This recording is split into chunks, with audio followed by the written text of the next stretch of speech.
여러분 안녕하십니까? CJB 8시 뉴스 시작합니다. 정부가 1인당 최대 52만 원의 민생회복 소비 쿠폰을 지급하기로 한 가운데 자치단체마다 재원 마련이 고민입니다. 예산 규모가 코로나19 당시 재난지원금과 비슷할 것으로 예상되지만 충북의 재정 상황은 당시보다 더 열악한 상태이기 때문입니다. 결국 추가 지방채 발행도 검토되고 있습니다. 이태영 기자입니다. 이번 민생회복 소비 쿠폰은 소득에 따라 국민 1인당 15만 원에서 최대 52만 원까지 지급됩니다. 소득 상위 10%에게는 15만 원이 지급되고 가장 많은 4,300만 명의 국민에게는 25만 원, 차상위 계층과 기초수급자는 각각 40만 원과 50만 원, 나아가 인구 소멸 지역에는 2만 원의 지원금이 더해집니다. 일부는 소득 지원 측면에서는 저소득층 또는 그 외에 경기 진작 목표의 측면에서는 공평하게 또 그 한편으로는 소비 승수를 좀 더 고려하는 그런 쪽으로 하면 좋겠다는 생각을 했는데 하지만 재원 마련을 두고 지자체들의 민원은 끊이지 않고 있습니다.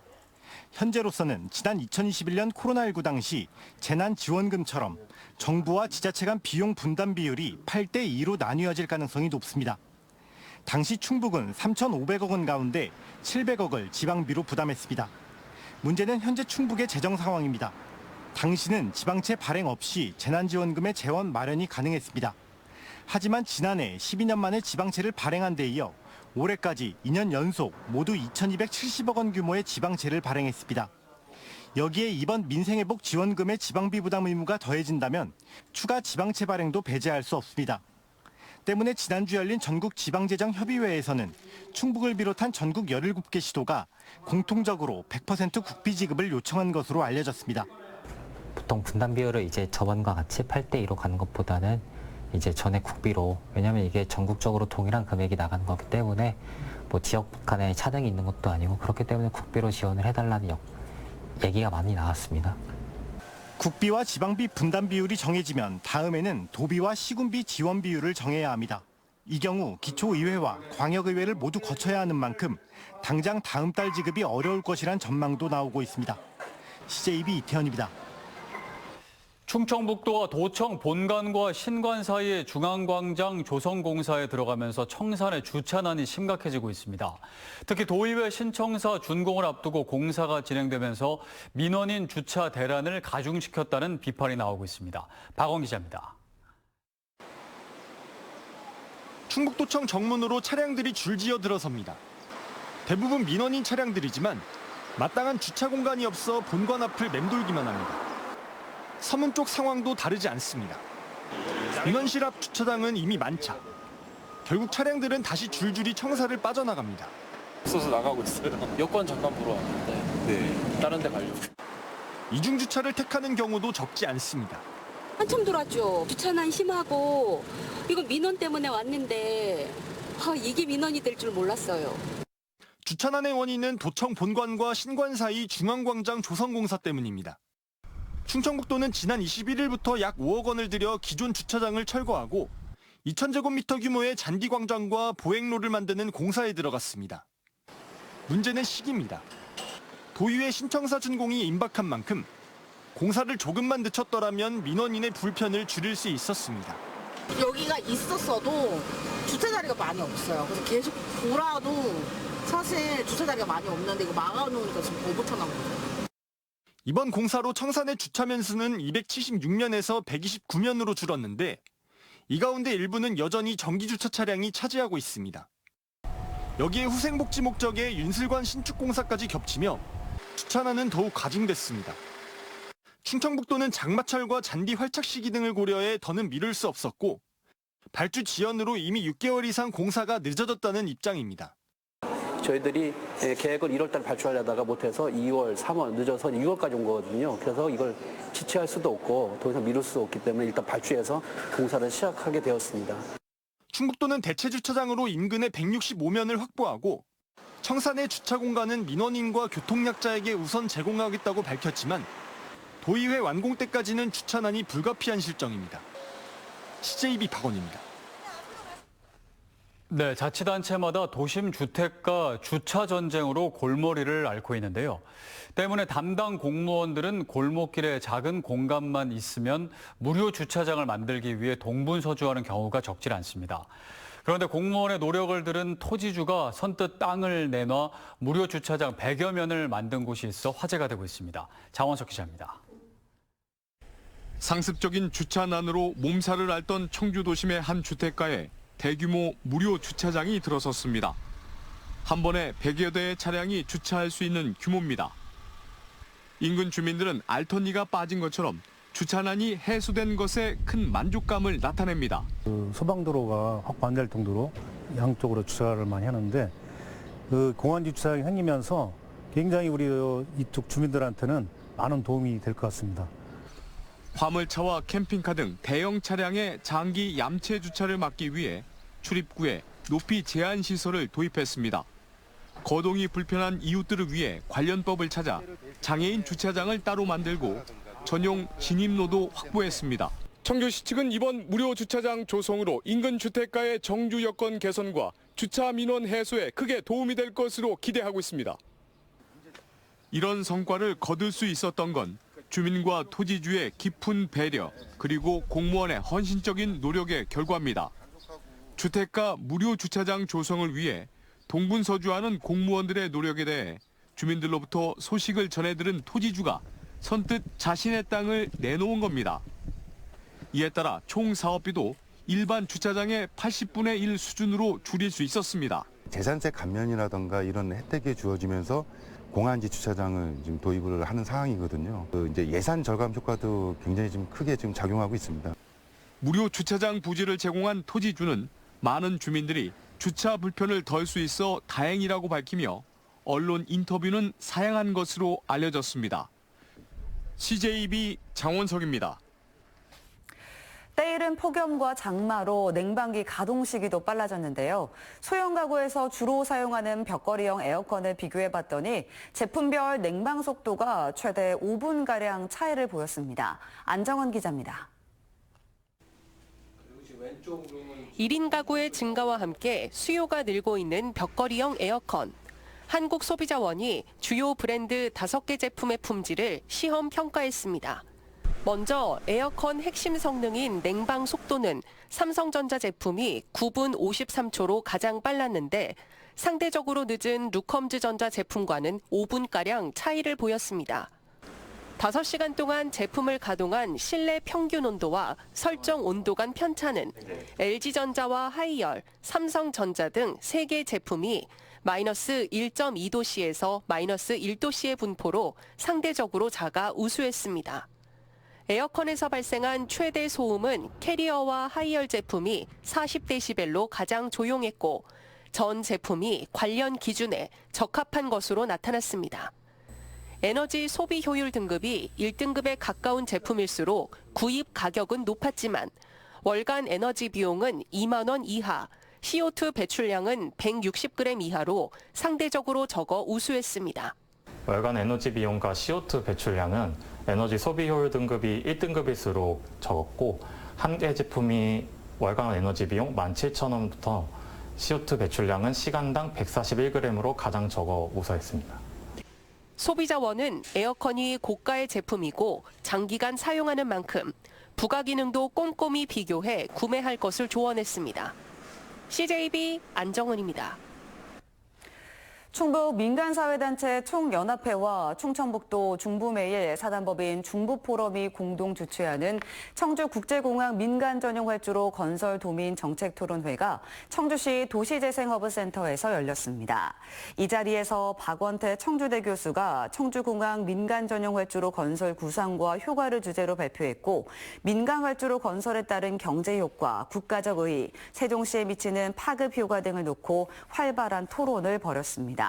참석자들은 민간 전용 활주로 건설 사업에 국토부 7차 공항개발 종합계획 반영과 중부권 거점 청주공항 활성화 지원에 관한 특별법이 제정될 수 있도록 힘을 모으기로 했습니다. 대구 달성군 가창면에 있는 채석장이 이국적인 풍경으로 입소문을 타면서 이른바 핫플레이스로 떠올랐습니다. 그런데 채석장 사업자에게 원상복구 명령이 내려져 세월이 만들어낸 명소가 사라질 위기에 처했는데요. 이 달성군이 이곳을 사들여 관광자원으로 활용하는 방안을 추진하고 있습니다. TBC 박가영 기자가 보도합니다. 에메랄드빛 호수, 깎아지른 절벽. 이국적인 풍경을 자랑하는 이곳은 10년 전 문을 닫은 대구 달성군 가창면의 채석장입니다. 최근 SNS상의 한국의 모래인 호수로 입소문을 타기 시작하면서 평일에도 방문객들의 발길이 끊이지 않고 있습니다. SNS 같은 거 보다가 사진이 되게 예쁘게 나와 있어가지고 쉬는 날 겸사겸사해서 왔는데 너무 이쁜 것 같아요. 네. 신우가 이거 뭐 소문나가 희한한 데 있더라 해서 와보니까 정말로 대구에 이런 데가 있었나 깜짝 놀랐어요. 물빛이 이렇게 깊고 고울 수가 있나, 이렇게 이쁠 수가 있나. 문제는 높아지는 안전사고 위험입니다. 호수의 수심은 무려 29m. 사면의 안전성도 검증되지 않은 상황입니다. 하지만 사유지인 탓에 지자체가 함부로 나설 수도 없습니다. 갑자기 하루에 수백 명이 넘는 인파가 몰리면서 안전 우려가 커지자 최근에는 이렇게 접근을 막을 수 있는 철조망과 구호 물품까지 설치됐습니다. 현재 해당 채석장은 허가 기간이 만료돼 원상복구 명령까지 내려져 있습니다. 수십억 원을 들여 호수를 모두 메워야 하는 겁니다. 물을 다 빼고 여기다가 흙을 다 채 넣어야 됩니다. 비용도 많고 현실적으로 하기도 어려운 상태입니다, 지금. 달성군은 해당 부지의 안전성을 검증하는 대로 소유자와의 협의를 통해 채석장 일대를 사들여 관광자원으로 활용한다는 방침입니다. 일단은 사유지이기 때문에 활용 방안을 소유자가 이제 결정을 해야 될 문제겠지만은 법적으로 허용이 된다면 명소가 될 수 있도록. 세월이 빚어낸 절경으로 방문객들을 매료시키고 있는 가창 채석장. 존속위기를 극복하고 지역의 새로운 명소로 자리 잡을 수 있을지 이목이 쏠리고 있습니다. TBC 박가영입니다. 6.25 75주년을 맞아 김영환 지사가 송장수 참전 유공자 자택을 방문해 위문품을 전달했습니다. 1925년생으로 올해 100세를 맞은 송장수 씨는 1953년 대한민국 육군으로 입대해 공병으로 강원도 일대 전투에 참여했습니다. 한편 충청북도는 6.25 참전 유공자회 충북 도지부 참전용사 60명의 식사 자리를 마련하며 국가 유공자의 헌신에 감사를 표했습니다. 윤건영 교육감이 음성 감곡 초등학교를 찾아 교육감과의 대화 국제 바칼로레아를 개최했습니다. 윤 교육감은 교직원과 학부모 등 200여 명에게 충북 아이비 교육의 추진 현황을 공유하고 미래 교육 방향에 대해 소통했습니다. 충북교육청은 다음 달 2일 충북교육청 미디어 교육센터에서 학부모와 함께하는 아이비 토크 콘서트도 진행할 계획입니다. 단양군 의회가 6.25 전쟁 당시 미군 폭격으로 민간인이 학살된 곡개굴 폭격 사건과 관련해 특별법 제정을 촉구하는 건의문을 채택했습니다. 군의회는 오늘 정례회에서 지난 2008년 진실화해를 위한 과거사 정리위원회가 피해자 명예회복과 배상을 권고했지만 17년이 지나도록 유가족들은 아무런 보상을 받지 못하고 있다며 희생자 명예회복과 무연고 유해 발굴 등을 위한 특별법 제정을 촉구했습니다. 곡개굴 사건은 1951년 1월 중공군의 개입으로 수세에 몰린 미군 폭격으로 곡개굴 안에 있던 민간인 200여 명이 희생된 사건입니다. 송인원 괴산군수가 미래 군정 운영 방향으로 스마트 농업과 체류형 관광, 창의 경제, 맞춤형 복지를 제시했습니다. 송 군수는 취임 3주년 기자회견을 열고 이 4가지 전략이 괴산군의 인구 회복과 새 시대 기반을 여는 원동력이라고 설명했습니다. 이 자리에서 송 군수는 7,935억 원 규모의 정부 사업 174건과 8천억 원 이상의 민간 투자 유치 달성을 민선 8기의 최대 성과로 꼽았습니다. CJB 시청자위원회가 오늘 CJB 청주방송 회의실에서 열렸습니다. 위원들은 대형 사건 발생 시 단순 전달 보도에 그치지 말고 전문가 심층 인터뷰를 통한 근본적 문제 해결에 집중해 줄 것을 당부했습니다. 또 불법 주차 등 기초 질서를 개선할 수 있는 기획 보도와 장마철 재해 예방을 위한 언론의 역할도 주문했습니다. CJB 시청자위원장으로 선출된 이재진 위원장은 지역민들의 의견이 CJB 프로그램 제작에 반영될 수 있도록 본연의 역할에 충실하겠다고 밝혔습니다. 청주지검은 수백억 원대 법인 자금을 횡령한 청주지역 건설회사 대표 A씨를 불구속 기소했습니다. A씨는 지난 2012년부터 올해 초까지 법인 자금 약 259억 원을 가상화폐에 투자하고 개인 채무 변제 등에 사용한 혐의를 받고 있습니다. 한편 A씨와 유착 의혹으로 청탁금지법 수사를 받은 충북경찰청 소속 비경정은 증거 불충분으로 무혐의 처분을 받았습니다. 청주지방법원은 동거하던 남성을 가스라이팅해 수억 원을 편취한 대학 교수 A씨에게 징역 3년을 선고했습니다. 무속 신앙에 심취해 있던 A씨는 동거남 B씨에게 자신은 신을 모시고 있어 안전하니 자산을 맡기라며 2016년부터 6년간 242회에 걸쳐 5억 2천여만 원을 가로챈 혐의로 재판에 넘겨졌습니다. 재판부는 피해자가 피고인에 대한 엄벌을 탄원하고 있지만 현재 피고인이 정신병적 상태에 있는 점을 고려해 형을 정했다고 밝혔습니다. 오늘 오후 3시 10분쯤 청주시 용담동의 한 마트 주차장에 주차된 차량에서 불이 났다가 15분 만에 꺼졌습니다. 다행히 인명피해는 없었지만 직원과 손님 등 수십 명이 대피하는 소동이 벌어졌습니다. 경찰과 소방당국은 차량 엔진룸에서 불이 시작된 것으로 보고 정확한 화재 원인을 조사하고 있습니다. 충북 지역 노년층의 소득과 경제 만족도가 전국 평균보다 낮은 것으로 나타났습니다. 한국은행 충북본부의 충북 지역 노년층 일자리 특징과 시사점에 따르면 2023년 충북 지역 65세 이상 노년층의 연간 평균 근로소득은 359만 원으로 전국 평균 504만 원의 71.1% 수준에 그쳤습니다. 개인 소득은 1,792만 원으로 전국 평균 2,164만 원 을 밑돌았습니다. 경제 상태에 대한 만족도에서 충북 노년층의 만족 비중은 28%로 전국 평균 31.1%보다 낮았습니다. 네, 잠시 주춤했던 장맛비가 내일부터 다시 시작됩니다. 이상기후로 언제 어디서든 예보된 것보다 강하게 비가 내릴 수 있는 만큼 외출 전 날씨를 한 번 더 확인하고 안전에 유의해 주시기 바랍니다. 이상으로 CJB 8시 뉴스를 마칩니다. 시청해주신 여러분 고맙습니다.